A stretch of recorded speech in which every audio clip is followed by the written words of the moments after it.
If we graded athletes off their celebrity, there's no doubt that Tim Tebow would be an icon.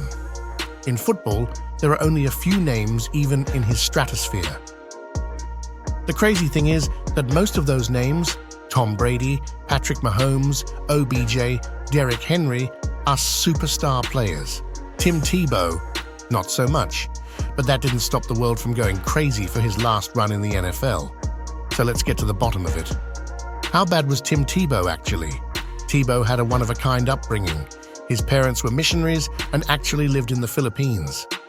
There, his mother became pregnant and was diagnosed with amoebic dysentery, falling into a coma at almost the exact same time. With the lack of technology in the Philippines and the bleak, dire situation his mother was in, doctors recommended that they decide not to have the child. That went against the Tebow's religious beliefs, so they refused, and Timothy Richard Tebow was born in Manila, Philippines.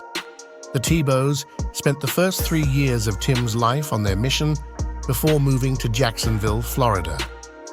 Tebow started his high school football career as a tight end at Trinity Christian Academy, but transferred after his freshman year when his family moved to Ponte Vedra Beach. Because he was homeschooled, Tebow had the freedom to choose his high school and ended up at Nice High School, a team that was one of the worst in the county. During his sophomore year, Nice was so bad that they were every opponent's homecoming game. Determined to prove himself as a game-changing quarterback, Tebow took over the offense and everything changed. His dual-threat ability turned the team around. By his junior season, Nice went 11-2, and Tebow delivered a legendary performance, leading his team to victory on a broken fibula. His toughness and dominance earned him Mr. Florida in 2004, cementing his place as one of the state's best players. In 2005, he turned it up even more. Nice dominated opponents on the way to the school's only state championship, and Tebow repeated as Mr. Football in Florida.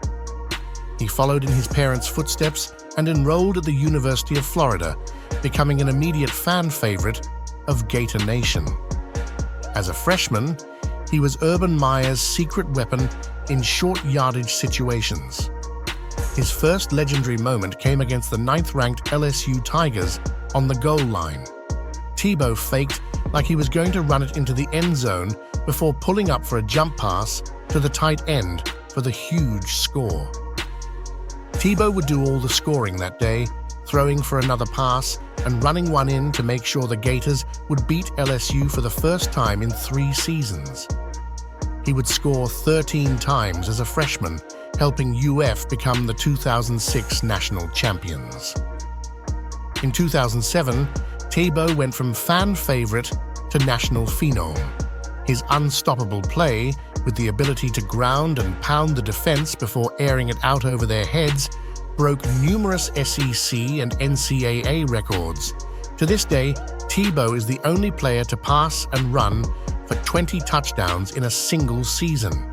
But it wasn't just 20, it was 32 passing touchdowns and 23 rushing touchdowns. If you're keeping score at home, that's 55 total touchdowns in one season, over 4 per game. That mark is still the all-time SEC record, and the chances of it getting broken anytime soon are slim to none. The unprecedented play led to an unprecedented accolade. He became the first sophomore ever to win the Heisman Trophy.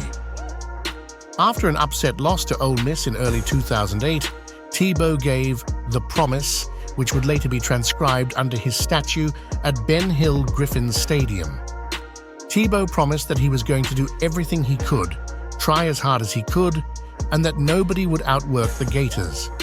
From then on, the iconic moment inspired the Gators as they won their remaining 10 games, including 4 against ranked opponents.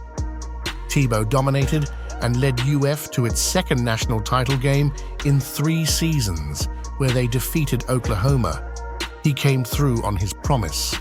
Despite everything he faced as a senior, from a respiratory illness to a concussion to losing numerous teammates to injury, Tebow didn't miss a game and set the all-time rushing touchdown record as a senior.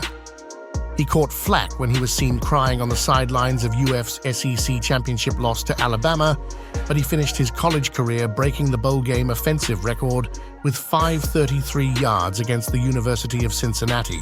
Then, all the controversy started. Some NFL coaches felt he should be a top 10 pick, while others felt he was undraftable. Analyst Mel Kiper blasted the table, saying he could never be an NFL QB, lacked the intangibles to survive the pro game, and should switch to tight end instead. As a hometown favorite for his devout Christian faith and his place in UF law, people demanded that the Jacksonville Jaguars select Tebow to fix their attendance issues. His name became a sticking point. You either loved him or hated him. Despite fatal flaws throwing the ball, Josh McDaniels and the Denver Broncos took a huge risk in the 2010 NFL Draft, selecting Tebow with the 25th overall pick. They literally had no plan for him, but Tebow immediately became the highest-selling jersey in the NFL, a testament to his huge draw and polarizing figure. Tebow didn't start until late in the season when the Broncos were already eliminated from contention. His performance? A fullback at quarterback. He was the most unconventional passer ever, with a wonky motion, no ability to read coverages, and a desire to truck defenders who were now bigger and stronger than him. But Tebow time was born. The Broncos were 1-3 in the next season, and Kyle Orton wasn't getting the job done. The fans demanded Tebow, so Denver scrapped their offense to build around him. It was ugly, but it worked. Somehow, every fourth quarter, Tebow came alive. Denver would fall behind by double digits, only for Tebow to somehow, someway, lead a miraculous comeback. He did it again and again. The Jets, Bears, Chiefs. It didn't matter. Tebow time always showed up late, but just as quickly as it rose, it collapsed. He was awful to finish the season, and the Broncos lost their final 3 games. His 46% completion rate made him the most inaccurate QB to ever start 10-plus games. But the magic wasn't over yet. Denver barely made the playoffs, but against the Steelers, Tebow had the game of his life. He threw for his only 300-yard game, and on the first play of overtime, he hit Demaryius Thomas for an 80-yard game-winning touchdown. The crowd erupted, and history was made. The next week, the Patriots crushed them, ending the Broncos' run. Denver wasted no time moving on. They signed Peyton Manning and traded Tebow to the Jets. In New York, he was barely used, more of a special teams player than a quarterback. He threw just 8 passes all season before getting cut after 1 year. He got one last shot with the Patriots, Eagles, and Jaguars, but it was clear Tebow wasn't an NFL quarterback. So how bad was Tim Tebow actually? Bad. Really bad. But in the reality show That Is the NFL, Tebow time was one hell of an episode.